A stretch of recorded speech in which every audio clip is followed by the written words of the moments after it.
This week, I signed up for my first game jam ever. Here's how it went.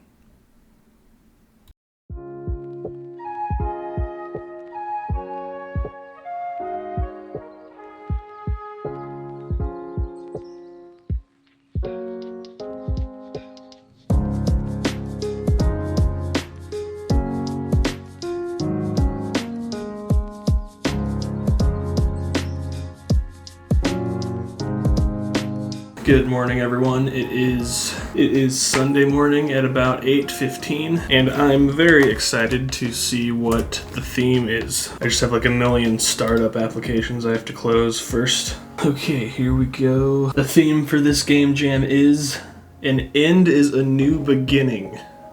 I don't think I voted for this one. Off the top of my head, I have only little whispers of ideas. So I'm gonna spend like the next 40 minutes just kind of brainstorming ideas. And then I have mass at 9, and then I'm going to a farmer's market with my sister. So during that time, I'm gonna try and choose an idea and maybe start planning it out a little bit. But okay, an end is a new beginning.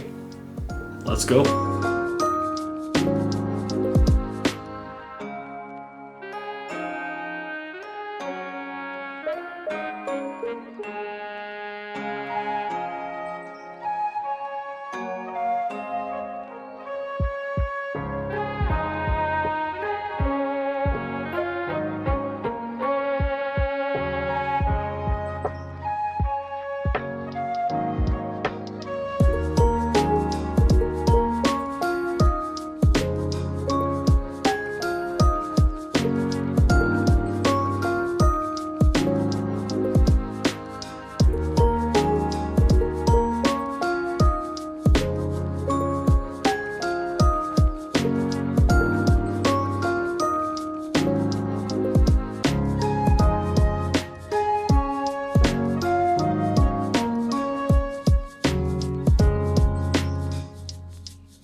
Okay, so my first idea was just to have some kind of permadeath system where you play through some level and eventually, whenever you die, you respawn as a brand new character with different weapons or items or different stats or something like that. It was pretty simple, but I wasn't crazy about the idea. Had a couple other ideas that I wasn't nuts about, but my mom and my sister both came to visit on Sunday, and so I got to talk with them a lot about it and bounce some ideas off of them. We were thinking a lot about plants, because when a plant dies, the plant decomposes and kind of becomes fertilizer for new plants or something like that. I'm not a scientist, so I don't know. But that somehow led to us talking about pine trees. And I remembered when I was in Yellowstone, I was curious about why you'd see these huge sections of dead trees, and then you'd see this other section of a bunch of young trees, and then there was another section of just a bunch of like full-grown trees. It was weird. It almost didn't even look natural. Like someone had arranged and planted these trees in different areas or something like that. So I remember looking it up, and I found that whenever there's a forest fire, obviously that kills all of the trees in one section,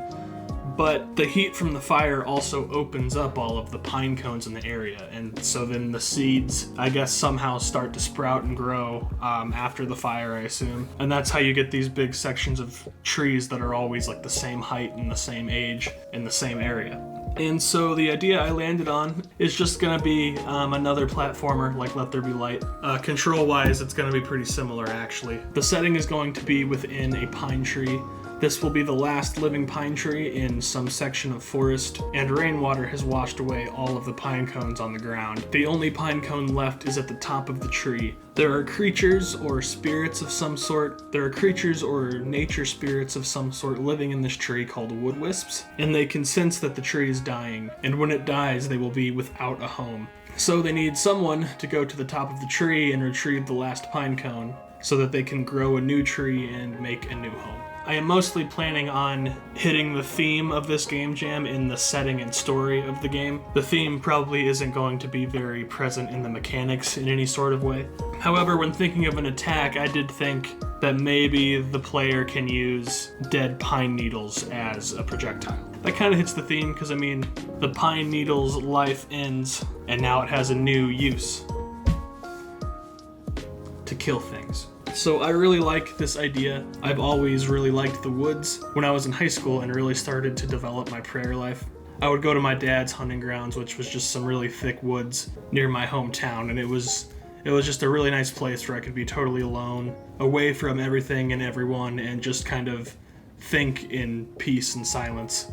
Not only that, but my house growing up was in the middle of the woods, so when my mom made me stop playing Pokemon and go outside, I would just go out into the thick part of our woods and find sticks and pretend they were swords and things like that. And I'm not really sure when this developed, but I especially really like pine trees, so I really like this idea. Pine tree forests are just so cool because the pine needles and branches give you shade, but most of the branches are so high off the ground that they're not blocking any visibility, so you can still see pretty far. And the dead pine needles on the ground leave this like red overlay over the forest floor, and it looks really cool.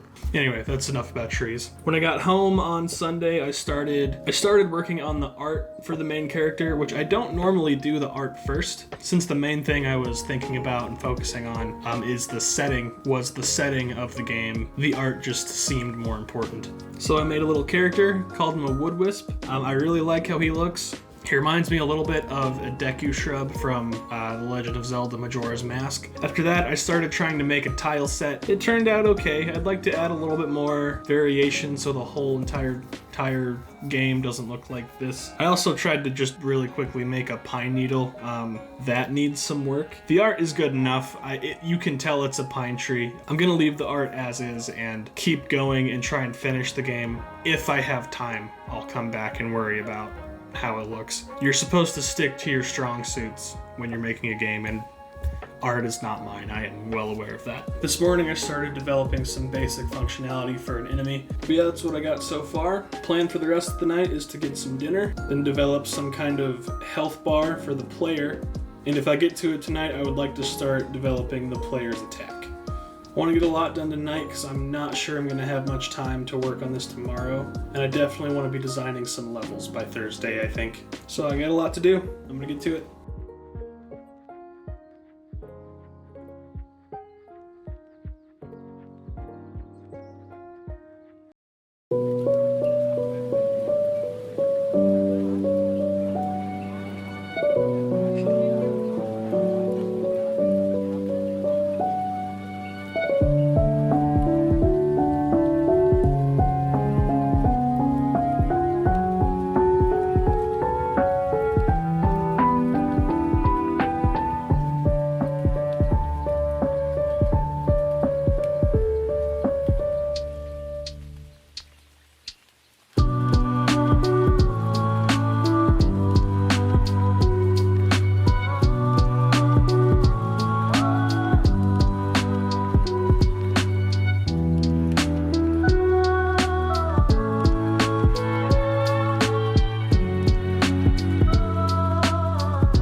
Good morning, everyone. It's Saturday, about 10:30. It's the last day of the game jam. And man, has a lot changed since the last little update recording.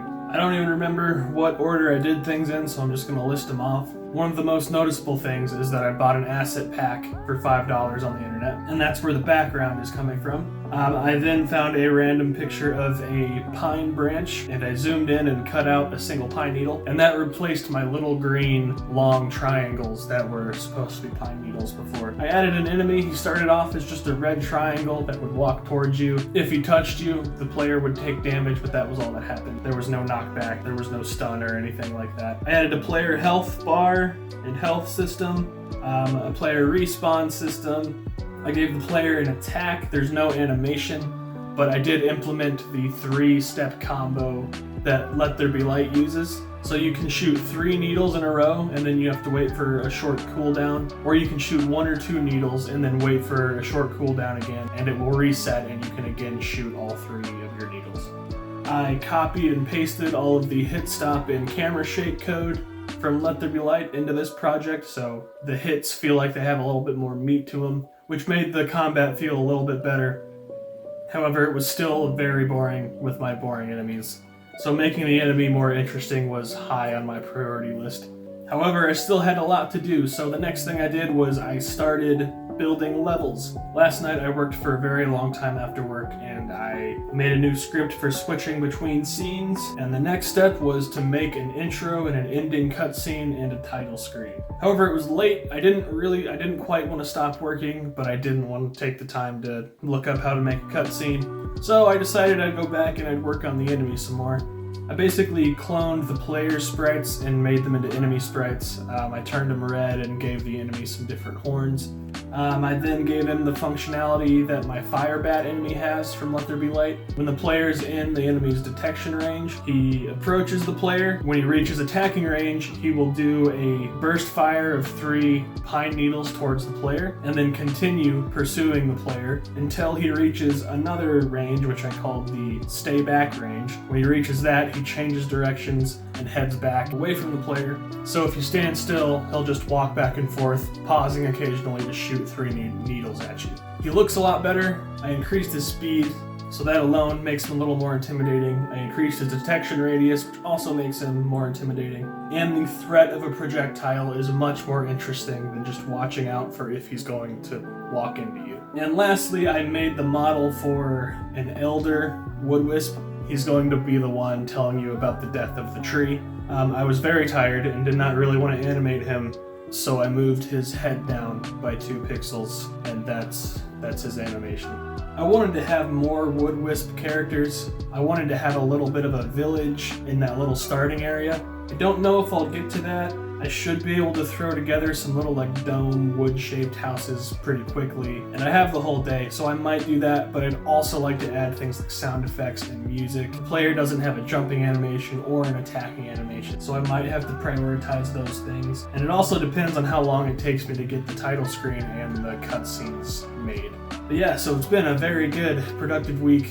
Regardless of what the results are, I've had a ton of fun working on this project. I love my little woodwisp enemies. I like the whole being in a pine tree kind of setting. And this is really the first time I've gotten to do level design since my first Brackeys tutorial on how to make a little move the cube game.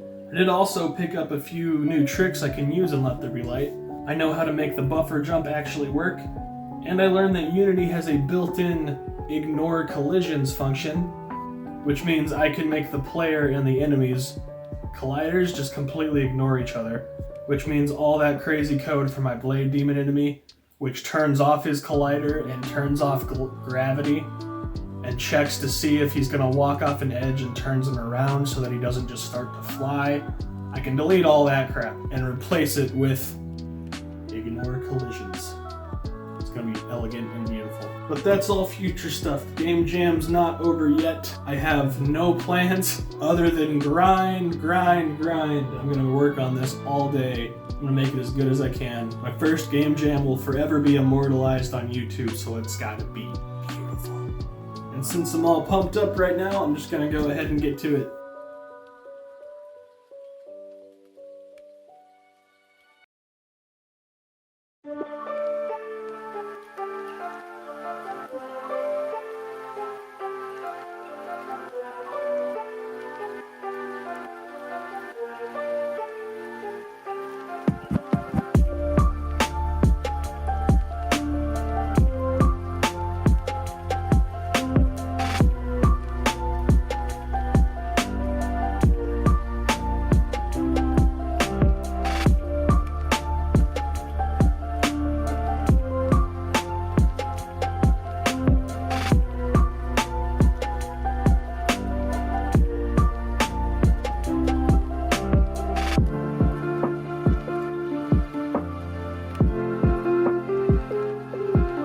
So it is now Sunday at 5:15 p.m. I worked on Green Hollow all day yesterday. The cutscenes ended up being much more annoying to put together than I had assumed they would be.